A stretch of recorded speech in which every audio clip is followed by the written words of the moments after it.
Meus caríssimos, vamos hoje para mais uma reunião da série Claves Notariais Registrais. Eu agradeço aqueles que participam de mais este nosso encontro semanal e, em particular, quero agradecer aos confrades e confreiras da nossa Academia Paranaense de Direito Notarial e Registral, bem como a Anoreg do Estado do Paraná. Quero cumprimentar a professora Mariana Pozzenato Martins, presidente dessa entidade, e a minha estimada amiga Mônica Dalla Vecchia, coordenadora acadêmica da Anoreg Paranaense. Estamos aqui mais ou menos fazendo como é que poderia dizer isso? Um jeito mais ou menos acampado, por assim dizer, de realizar este nosso encontro, porque é o meu desktop, por onde normalmente gravo ou apresento ao vivo essas nossas reuniões, resolveu dar um tempo de descanso para si próprio. Então, estou sem o desktop, então vamos fazer a gravação aqui por esse meio, de algum modo, temporário, provisório. Muito bem. Nós estamos cuidando nas claves das fontes do direito notarial registral, tratando do costume, e já examinado sobre muitos aspectos o costume, a distinção entre costume de conduta e costume interpretativo, ou costume também de compreensão, chegamos agora com a necessidade de examinar um ponto particular dos costumes, ponto particular que diz muito respeito à história toda do notariado, do tabelionato de notas, no modelo latino, que é o modelo adotado no Brasil. Eu me refiro, de maneira particular, às fórmulas notariais. Tema sobre o qual nós vamos, na próxima exposição, tratar com algumas indicações históricas importantes acerca da obra, sobretudo, de Rolandino, sobretudo da Suma de Rolandino. E na sequência, claro, da Aurora também, desse mesmo autor. Mas, por enquanto, eu queria tecer algumas considerações gerais sobre essas ideias de fórmula para o notariado e, de algum modo, também para os registros. Eu queria reportar-me aqui a uma circunstância interessante. Lá na década de 90 do século passado, eu tendo de ministrar algumas aulas,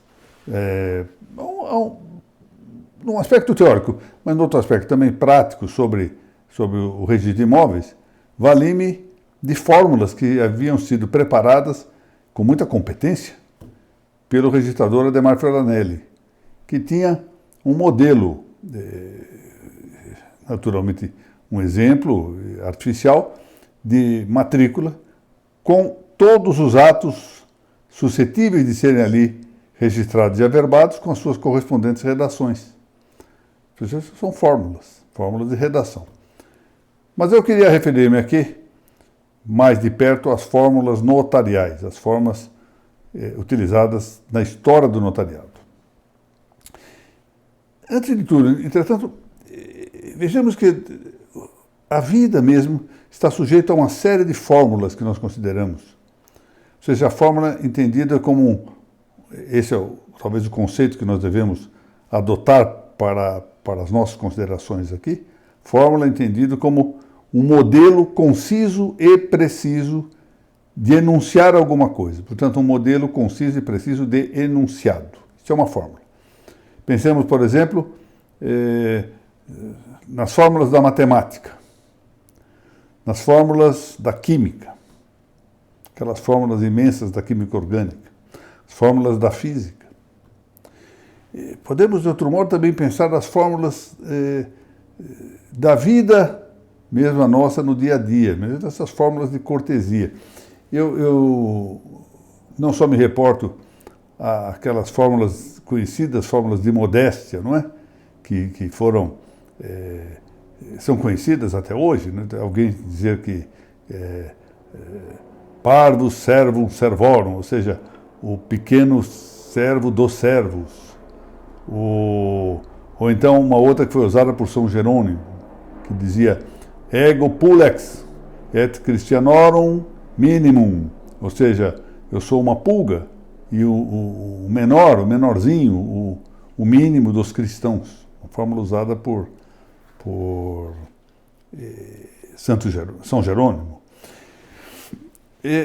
Na vida mesmo nossa, nós temos sempre essas fórmulas que fazem bem, porque a serem verdadeiras, né, quando não escondem um modo de cultivar a vaidade, parecendo hipocritamente humilde, mas, por exemplo, formas como essa, olha, deixo isso para que façam outros que tenham mais engenho e arte. Eu próprio me valho de uma expressão muito frequente quando tenho de referir algum convite que me fazem para uma palestra ou alguma coisa, eu costumo dizer, foi um generoso convite, um engano generoso.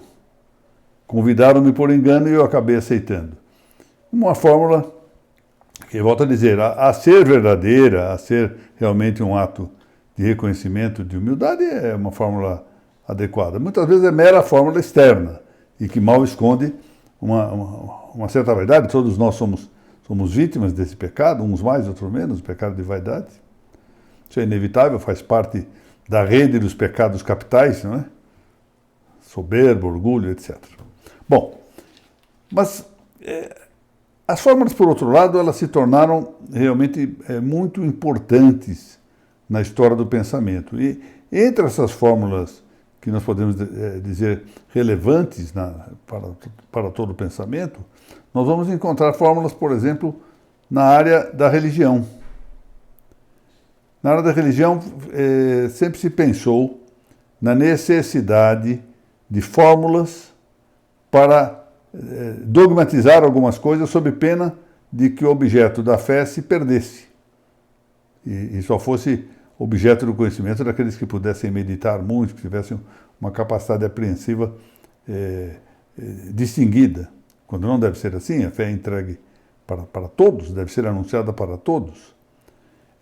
Uma das características apontadas, por exemplo, desse grande autor, que foi Romano Amério. Romano Amério foi um pensador suíço de língua italiana, que escreveu um livro que é importante que se leia, muito importante que se leia esse livro, chamado Iota Unum. Iota Unum.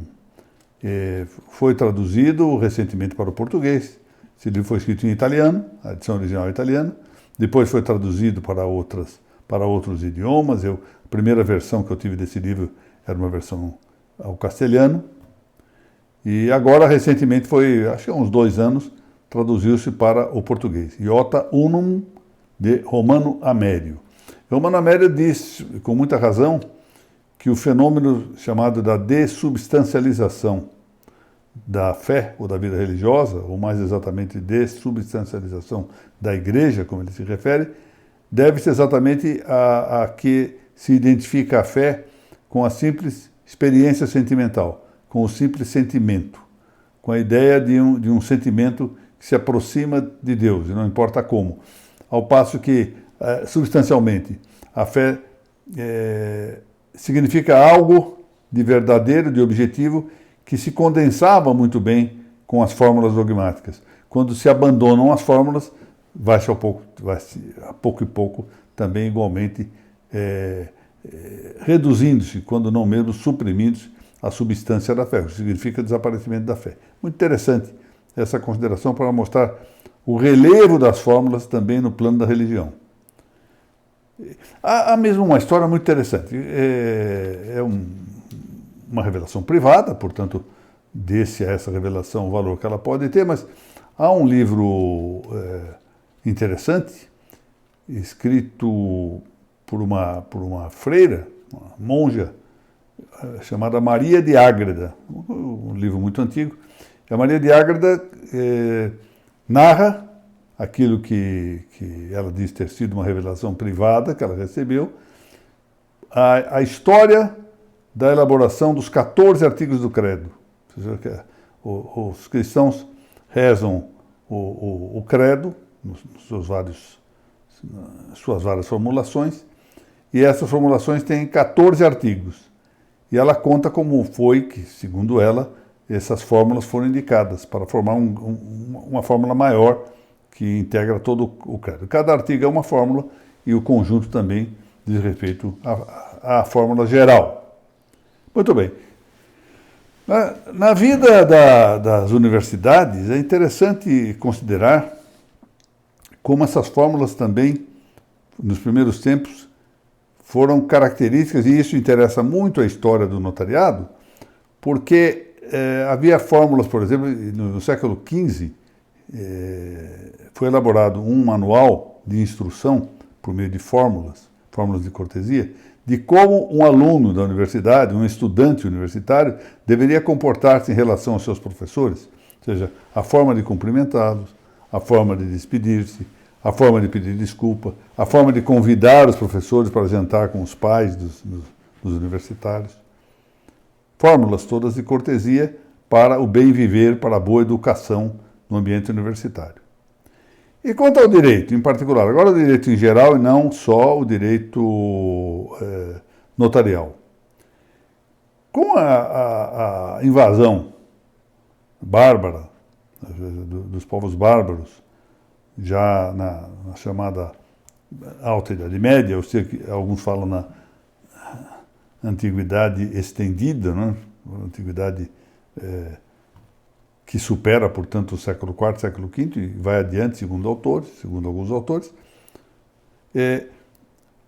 As grandes construções, que nós poderíamos chamar de grandes códigos, por assim dizer, ou grandes consolidações, por exemplo, a obra elaborada por Justiniano, vai perdendo a sua aplicação, a sua consideração, até porque aqueles povos muitas vezes desconheciam a língua latina, frequentemente a desconheciam. Então, em vez dessas grandes compilações, dessas grandes consolidações, desses grandes códigos, tal a obra de Justiniano, passam a elaborar-se livros simplificados. Aliás, esse é um dos defeitos atribuíveis aos formulários. São quase sempre manuais, quase sempre não são propícios para a grande teorização. Esse é o aspecto ruim, certa superficialização do conhecimento. Mas, por outro lado, tem a vantagem de tornar prático e tornar seguro aquilo que está sendo, na vida do direito, importante, especialmente nesse período da invasão dos bárbaros. Aquilo era importante consolidar tudo em uma linguagem concisa, adequada. Por isso que eu digo que, relembremos bem isso, a fórmula é um modelo conciso e preciso de enunciado. E claro, a discussão vai gerar-se e impor-se em saber o que é um modelo conciso. Alguns considerarão mais ou menos conciso, conforme maior ou menor número de palavras, e podemos chegar então a quadros de tal superficialidade que as hipóteses não serão adequadamente distinguidas. Não foi isso que ocorreu com a história do direito notarial. Nós teremos oportunidade de ver, se Deus assim permitir, na semana que vem, alguma coisa para mostrar a grandeza das fórmulas que foram elaboradas ao longo da alta e da baixa medieval, especialmente recolhidas por Rolandino, vamos lembrar bem isso, mas também com o apoio depois de Pedro de Usola, de Salatiel e de outros autores importantes, para termos consolidadas algumas fórmulas que vão chegar, de algum modo, aos tempos contemporâneos, com as suas adaptações, mas vão chegar aos tempos contemporâneos. Isso nós veremos já na nossa próxima exposição. Eu quero agradecer mais uma vez a todos aqueles que participaram desta nossa explanação, excusar-me do defeito técnico que impediu a gravação da aula pelos meios habituais.